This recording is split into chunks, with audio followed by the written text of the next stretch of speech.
So welcome back to our channel. We're at our ALTA Aussie Modern here in Arcadia, and we couldn't be happier with the progress that's going on at this point and stage in the project. Today, I'd like to go over some of the small nuances that come with roughing out the house. We're almost to the point where we're going to be calling for strap and shear, and we can't wait to get the main trades, which would be our electrical, plumbing, and HVAC, as well as our low voltage in place, which is by far one of the most critical portions or pieces of the project. This is where a lot of the design is going to be affected by making sure that you get the details right. And I'd like to go through some of the things that our team is doing that allow us to be able to ensure that there's a seamless transition between the designs, our pre-con meetings, and our trade partners coming in and completing their work. Let's get to it.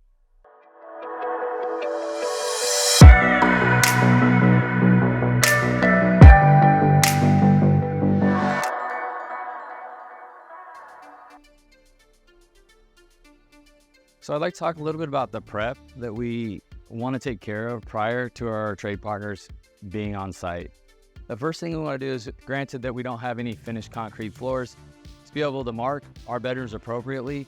So in this case, go ahead and write that in Sharpie on the ground, and it's going to correlate to our design packet. And our design packet is going to be laminated by our office staff and brought out by our project managers to be able to ensure that the main design details are associated within this room and makes it really easy to ensure that no mistakes are made.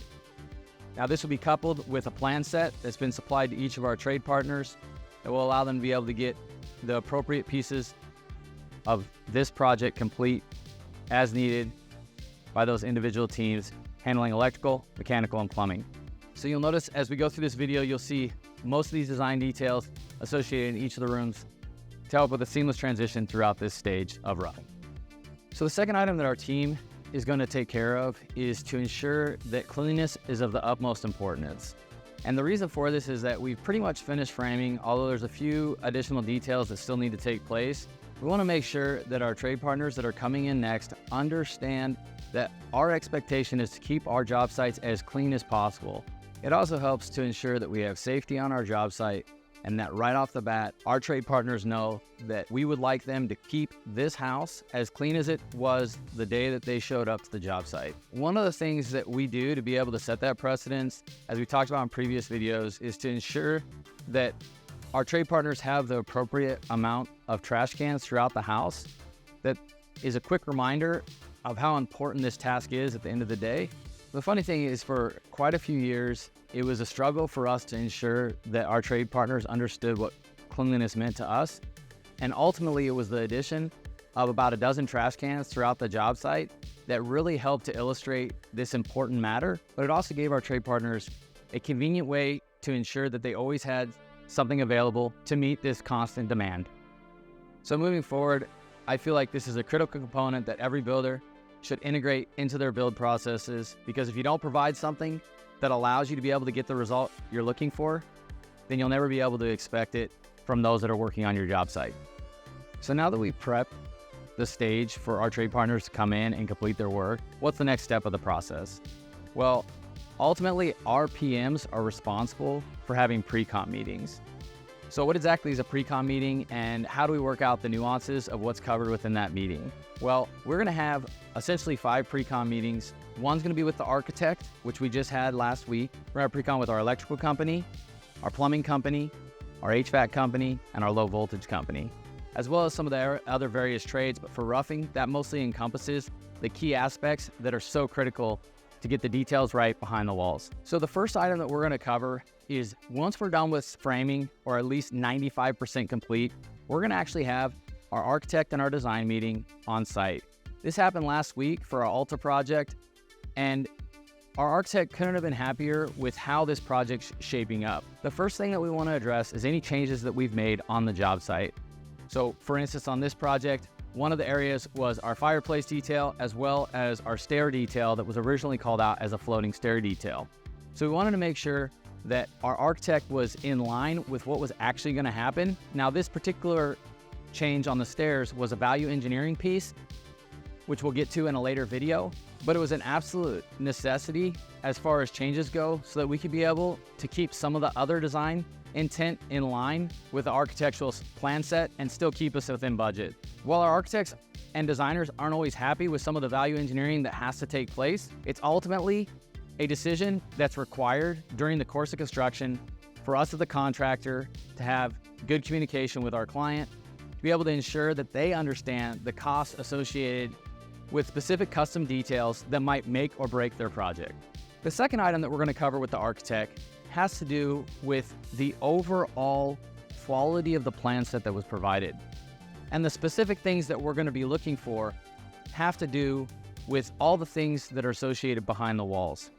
So what do I mean by this? Where were the critical items that could have made a huge difference if they were associated on the plan structurally that would allow us to be able to achieve the most efficient layout for things like ductwork that we've covered in previous videos?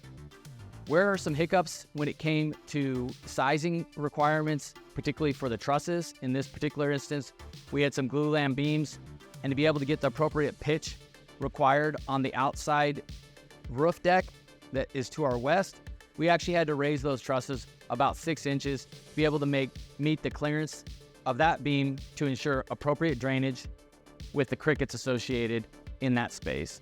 This is by far one of my most favorite parts of the process because it allows us to be able to give great feedback to our architects so that they continue to hone in on their craft and allow them to be able to build and design a better product moving forward.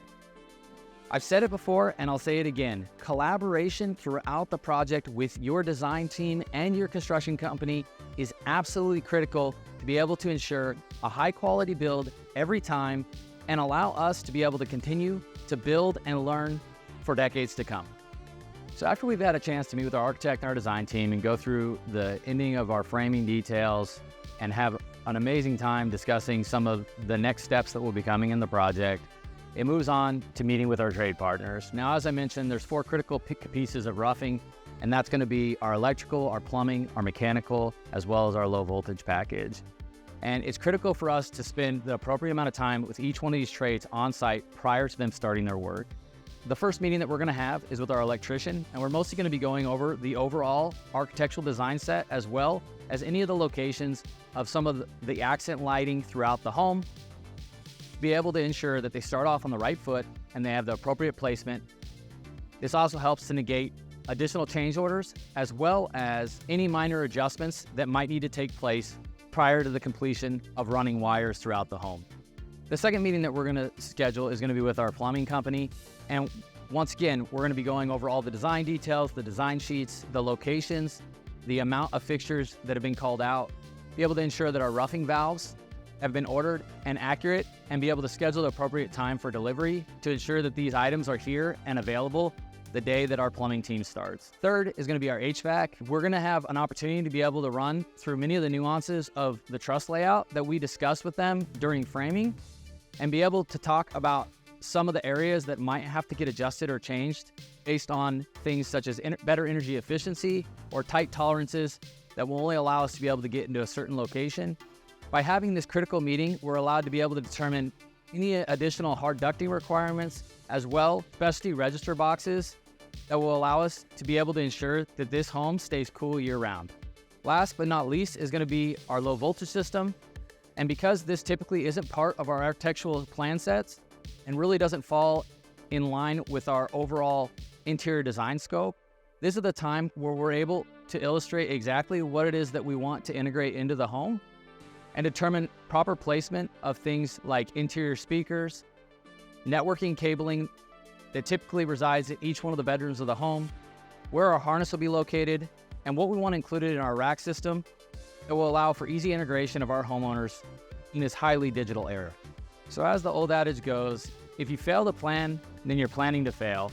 And that's why it's critical that during this stage of the process of construction, that we plan accordingly and we set up our trade partners for success by giving them the appropriate resources, such as the architectural design sets, the interior design sets, as well as access to our internal team with our PM and our on-site construction manager to ensure that all their questions are met and that we have a plan in place for each stage of the project.